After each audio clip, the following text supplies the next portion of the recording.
Today's story is about a great warrior who never bowed his head, who was never afraid. A man who went to battle for his motherland with just 300 soldiers against the mightiest Persian emperor of the time, who commanded 300,000 soldiers. This is the tale of the Battle of Thermopylae in 480 BCE, where the courage, bravery, and sacrifice of just 300 warriors is bound to make your blood boil with pride. The story begins in the Greek Empire, in a kingdom called Sparta. We see a group of Spartan warriors testing a newborn baby in various ways. Why? Because in Sparta, if a baby was born with any defect or weakness, they would be cast into the sea. Sparta was a land of fearless, strong, and invincible people. Once the baby could stand on its own 2 feet, it was trained in the art of war. The baby was taught that fighting for Sparta and dying in battle was the greatest honor. At the age of 7, the child was taken away from his mother and placed among soldiers to learn the strategies of war.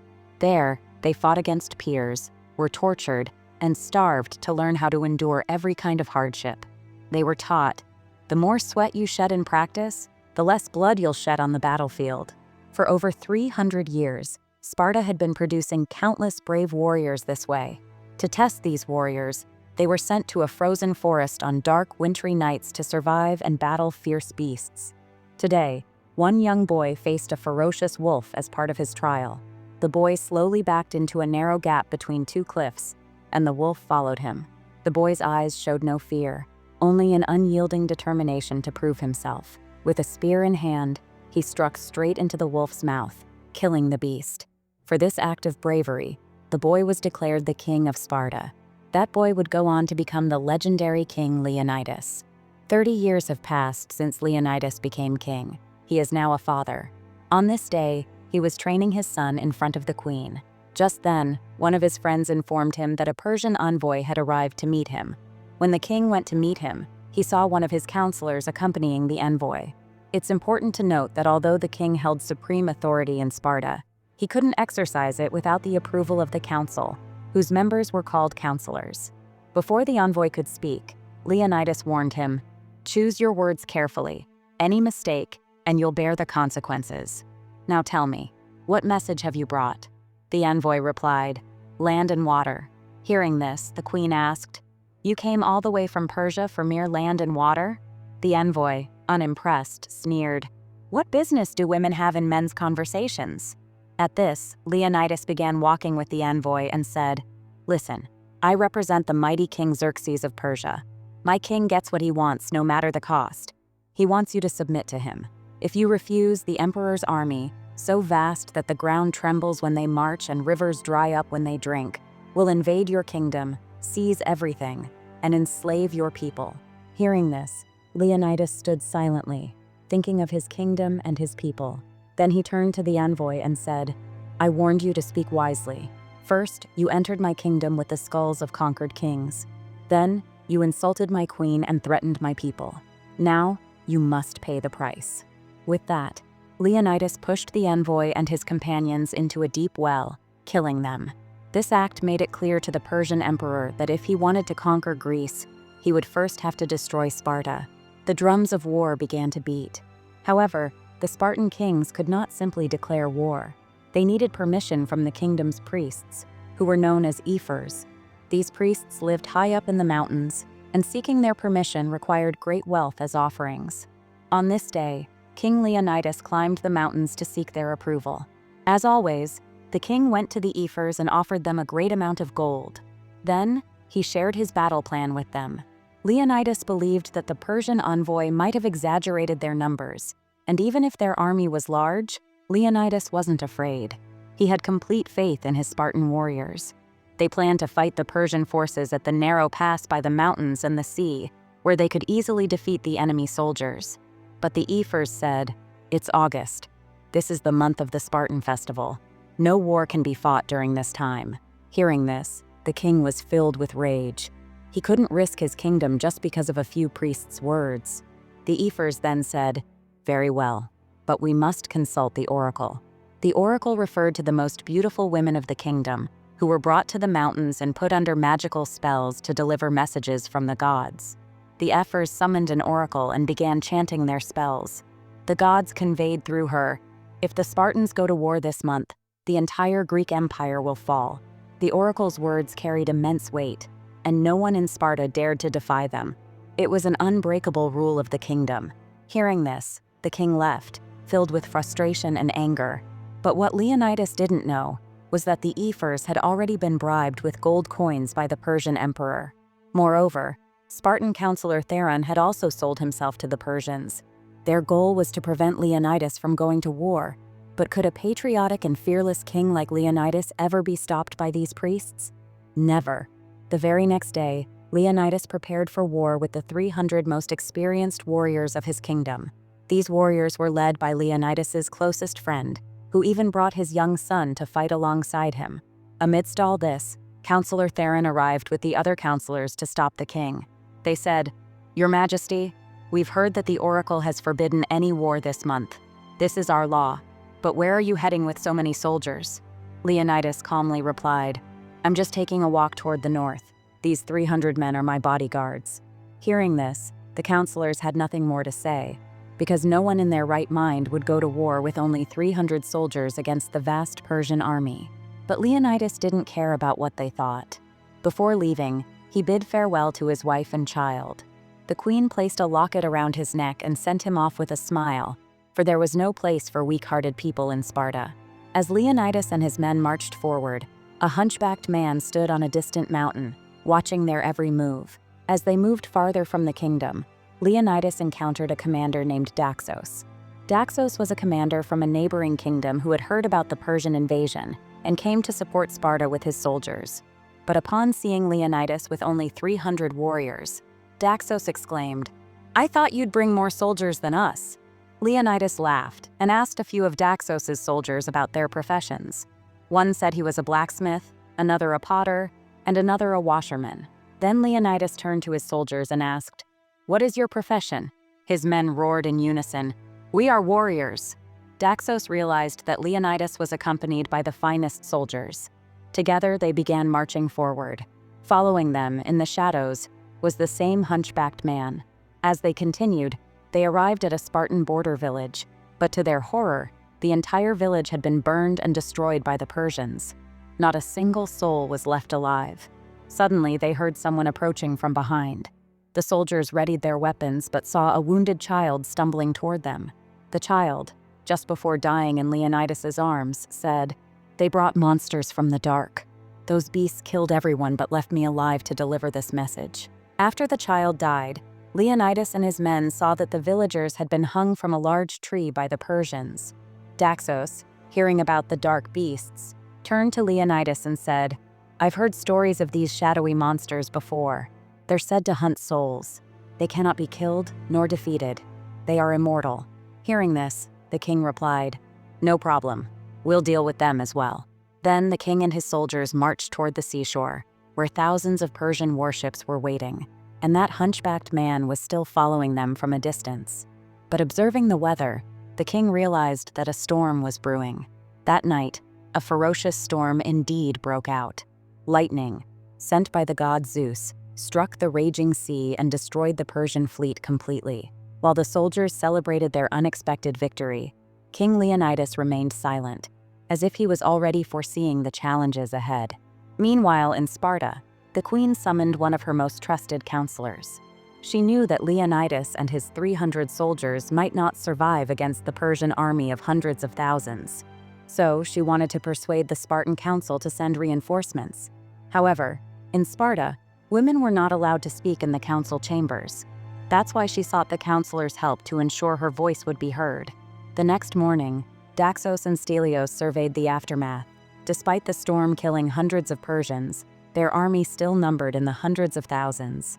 Daxos, frightened, said, "We might not survive this." But Stelios, laughing, replied, "I've fought countless battles, yet I've never met a warrior strong enough to defeat me. I hope the Persians will succeed where others have failed." Hearing such words, Daxos was amazed. The Spartans had no fear of death. They embraced it as an honor. As the Spartans worked to build a wall using the bodies of fallen Persian soldiers, another Persian envoy arrived. He shouted, "I come on behalf of our god and great emperor Xerxes. Do you think you've won the war by killing a few Persian soldiers? We have countless more." When we unleash our arrows, they will blot out the sun. Stelios smirked and said, "Good, then we'll fight in the shade." Enraged, the envoy raised his whip to strike. But before he could, Stelios leaped forward, cutting off the envoy's hand and said, "If you want to punish us, then fight us. We need more Persian corpses to raise this wall higher." Meanwhile, the hunchbacked man who had been following Leonidas finally approached him. "Great king," he said, "please forgive me. I am Ephialtes. I was born in Sparta, but because I was deformed, my parents fled the city to save me. All my life I've dreamed of fighting for Sparta. Please give me a chance to serve you. Let me fight alongside you." The king, moved by Ephialtes' love for his homeland, knew deep down that the man would not survive in battle. So Leonidas gently said, "If you truly want to serve Sparta, then do so in a way you're capable of. Help care for the wounded, provide food and water in the tents. The battlefield is not for you." Crushed by the king's words, Ephialtes fell into despair. Later, when Leonidas descended to join his soldiers and discuss their plans, the ground began to shake. Everyone thought it was an earthquake, but Leonidas realized the truth. Hundreds of thousands of Persian soldiers were marching toward them. Immediately, the Spartans readied their spears and shields. A Persian general approached with thousands of soldiers and shouted, "Surrender now, or you will all die." Before he could finish, the Spartans hurled their spears, killing the general on the spot. With that, the battle began. The Spartans fortified themselves in a narrow passage and launched one devastating attack after another, obliterating the Persian forces that came in waves. Their combat skills were a testament to the centuries of training that had made them the greatest warriors on earth. The Spartans fought without mercy. No prisoners, no survivors, only annihilation of the enemy. They pushed hundreds of Persian soldiers off a steep cliff into the sea. Though the day's battle ended, the Persians retaliated by unleashing a massive volley of arrows. The sky darkened under the sheer number of arrows, casting a shadow over the battlefield.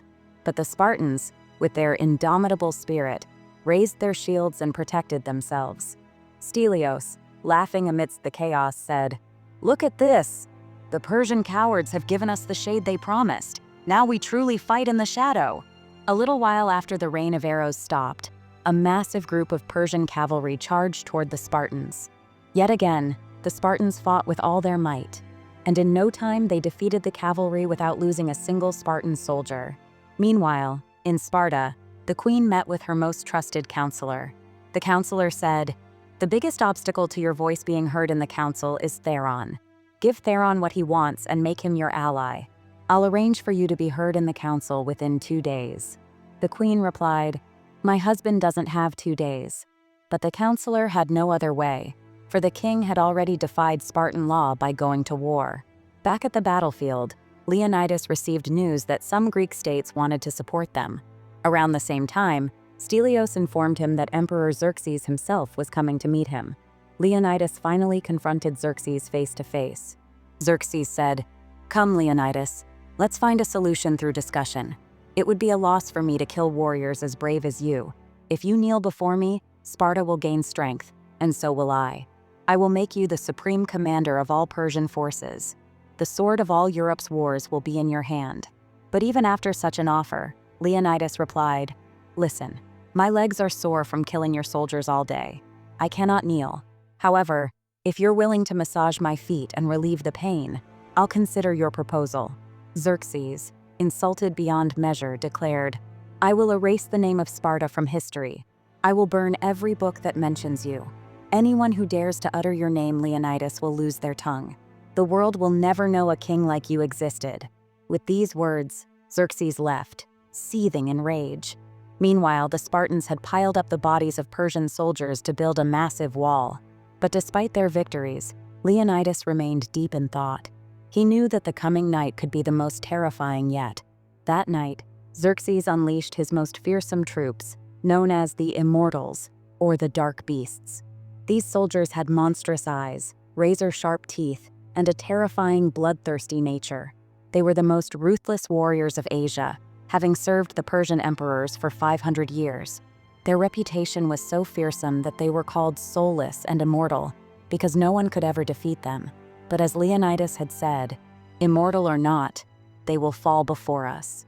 the Spartans engaged in battle against these terrifying warriors. For the first time, the Spartans faced opponents as strong as themselves. In this battle, several Spartans were martyred. Among the dark beasts was a gigantic warrior who began a ferocious fight with Leonidas. The monster seemed invincible, and no one could stop him. In the heat of the battle, Leonidas managed to blind him in one eye, but even that didn't stop the beast. Finally, Leonidas cut the monster's throat and killed him. Following this, Leonidas ordered Daxos's hidden troops to ambush the Persians. Daxos's untrained soldiers launched a chaotic attack. Many of them lost their lives, but they, alongside the Spartans, managed to defeat the dark beasts. Seeing this, Xerxes, who considered himself a god, felt a rare tremor of fear. That night, the Spartans celebrated with great joy. They had defeated the best of Persia's forces, and they believed no one who came next could stand against them. They were filled with hope and pride in their victory. The next morning, the Spartans fought with renewed confidence. They defeated yet another group of Persian soldiers. This time, the Persians sent monstrous rhinoceroses to the battlefield. But even those beasts couldn't stand against the Spartans. Unable to overpower them with brute strength, the Persians resorted to using explosives against Leonidas and his men. But the Spartans foiled their plans. They ignited the Persian stockpile of explosives and destroyed it. Watching his forces falter again and again, Xerxes flew into a rage and began executing the commanders of his defeated armies. Finally, he deployed his war elephants, but the Spartans drove them off the cliffs and into the sea. As the Spartans continued to edge closer to victory, tragedy struck. In the heat of battle, the captain of the Spartan forces watched helplessly as his son was beheaded before his eyes. The captain, devastated by the loss of his young son, became furious. He launched a frenzied attack, killing numerous Persians, and ensured victory in that day's battle. Meanwhile, Ephialtes, the hunchback who was denied a place in Leonidas's army, went to Xerxes. When Ephialtes entered the grand Persian court, he was stunned by the wealth, luxury, and women he saw. Xerxes approached him and said, "If you bow before me and reveal a secret path into Sparta, I will give you gold, women, a palace, everything you desire." Overwhelmed, Ephialtes fell to his knees and accepted Xerxes' offer, pledging his loyalty to the Persian emperor. Back in Sparta, Theron came to meet the queen. He coldly suggested, "You should start mourning now, my queen, because Leonidas will never survive against the hundreds of thousands of Persian soldiers." He added arrogantly, "After the king dies, I will marry you." Hearing this, the queen slapped him across the face. Enraged, Theron grabbed her by the throat and said, "Your husband has broken Spartan law by going to war. When he returns, I will have him imprisoned. But if you want, I can let you speak in the council and even send reinforcements to rescue your precious king. All I ask is, you." To save her husband, the queen was forced to surrender herself to Theron. Back at the battlefield, the Spartan soldiers tended to their wounded at night. Among them was Dilios, a warrior who had lost an eye. Suddenly, Daxos rushed to Leonidas and exclaimed, "We're finished, Leonidas. That hunchback betrayed us. He showed Xerxes the secret path. By morning, Xerxes' army will surround us from all sides. There's no way out. We have no choice but to surrender." But Leonidas and his warriors would rather die as heroes than bow their heads in surrender. Daxos, unwilling to face certain death, took his soldiers and returned home. Leonidas, however, gathered his remaining soldiers and prepared them for a final battle. His warriors, loyal to their king, obeyed without question. The next morning, Leonidas called Dilios and said, "I want you to take the 100 wounded soldiers and return to Sparta. Tell everyone what we have done, what has happened to us. Let Greece know that we never surrendered, and remind them never to bow their heads." Dilios was reluctant to leave his king behind, but Leonidas handed him the locket given by the queen and commanded him to go. With a heavy heart, Dilios led the injured soldiers back to Sparta. Turning to his warriors, Leonidas declared, "Eat well this morning, for tonight we dine in hell." Meanwhile, the queen stood before the Spartan council and said, "Our country is at war, and yet you all sit here in comfort. The laws of this land exist to protect Sparta, and if you refuse to go to war today, there may be no Sparta tomorrow. Help Leonidas, or you will lose your laws, your families, and your homeland." Her passionate plea was interrupted by Theron, who stood up and said, "Queen, your words mean nothing here. It is because we follow our laws that Sparta has remained safe for so long. But your husband broke the law, and now he has endangered us all. And you are a woman without honor. You betrayed your husband and became my mistress. Tomorrow you'll betray Sparta and lie in Xerxes' bed." Infuriated, the queen stabbed Theron in the stomach, killing him instantly. As Theron fell, a pouch of gold coins tumbled from his robes. They were Persian gold, stamped with Xerxes' seal. The council immediately realized that Theron had lied and betrayed Sparta. He had sold himself to Xerxes. Meanwhile, Xerxes' soldiers used the secret path revealed by Ephialtes to surround the Spartans. Once again, a Persian envoy approached Leonidas and said, "Great King Leonidas, your courage and bravery have impressed our emperor. Despite all your defiance, Xerxes is willing to forgive you. He will make you the commander of all Persian forces. All you need to do is kneel before him." Even Ephialtes pleaded with Leonidas to surrender. But standing at the brink of death, Leonidas showed no fear. Behind him, his warriors were still ready to lay down their lives for their king. Yet at one point, Leonidas simply looked at Ephialtes and said, "Live forever." Ephialtes, overcome with shame, lowered his eyes. Then, Leonidas dropped to his knees, appearing to surrender. Xerxes believed he had won, but he didn't realize this was Leonidas's plan all along. As the king roared, Stelios leaped forward and killed the envoy. In the blink of an eye, Leonidas hurled his spear at Xerxes. Though the spear ripped through a part of Xerxes' face, he survived. But soon after, countless arrows rained down on Leonidas and his warriors, piercing them mercilessly. Leonidas and his brave comrades met a cruel end, their lives sacrificed in valor. Meanwhile, Dilios returned to Sparta and handed over the locket given by Leonidas to the queen. The queen lovingly placed it around her son's neck. But the battle didn't end there. Dilios spread the tale of Leonidas's bravery across all of Sparta. He declared, "My king and my brothers gave their lives for us." 300 Spartans stood as an unbreakable wall against 300,000 Persian soldiers. My king had only one wish, that we remember him. A year passed, and the sacrifice of Leonidas ignited a fiery resolve among the Spartans. Determined to defend their homeland and the Greek Empire, 10,000 Spartan warriors united under Dilios's leadership. This time they advanced with unstoppable force to destroy the Persian Empire. With this, today's extraordinary story comes to an end.